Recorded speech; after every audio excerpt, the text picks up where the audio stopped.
Couple of minutes to 9, the King, Wayne Carey, the greatest ever player that I've seen, and the captain of the North Melbourne team of the century, is with us alongside Ed. I think they've sorted themselves out, those two. Are you talking still? Always, mate. Always. All fine? No, but you want to encourage debate and talk and all the rest of it, because generally there's a kernel of truth in everything. Not that there's any dramas down there, but there's always players who... The whole idea of what we want to get from Wayne Carey is an insight into what happens in the locker room, not what we hope is happening there, and that's good. And we'll get an insight right now from the North Melbourne coach, Brad Scott, on the back of a brilliant win over last year's Premiers Geelong. Welcome to you, Scotty. Thanks, Darth. Thanks, guys. Thanks for joining us this morning. Must be a nice feeling. I know what you like. You won't be getting carried away, and a long road to go, but some great, I suppose, benchmark for you to know that you can compete with the big teams in the competition. Yeah, I think that's the most important thing, Darth, that the players got some self-belief, and I think they've got some real confidence in what we're trying to do. So, you can only talk about that for so long. You need some results to start to back that up. So I think the guys are starting to build some self-belief, but we're also very conscious we've got Geelong at a very good time and certainly not playing at their best. So, we still know that we've got a long road to go before we become a very good side. Brad, you did use a lot of handball. Was that a preconceived idea before going into the game, or did it just pan out that way?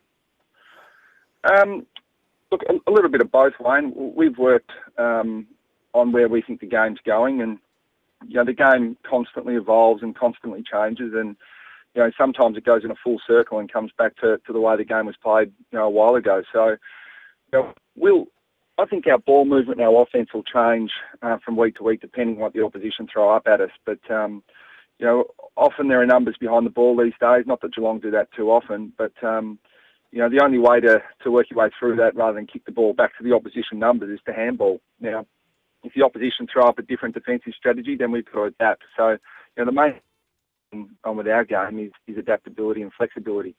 Hey, Brad, I'm not sure if you're aware of this or if anyone's mentioned it, but your brother was the coach of the other side.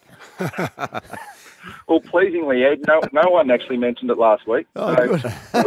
it was unbelievable because believe it or not, we've only coached against each other twice for premiership points, and the time before it was all anyone talked about. But thankfully for North Melbourne, we're talking about our club and not the coach. Mate, I tell you what is pleasing, and that is anyone who's watched you over the summer, and I was lucky enough to go down to training a few times just in the NAB Cup. And Brad, your team is playing to the training style that you've developed, and it's manifesting itself on the ground, and did so on the weekend. And that is the thing I think you'd be excited about, that it's now starting to build up, and it takes a little while. And as I said, it's starting to pay some dividends.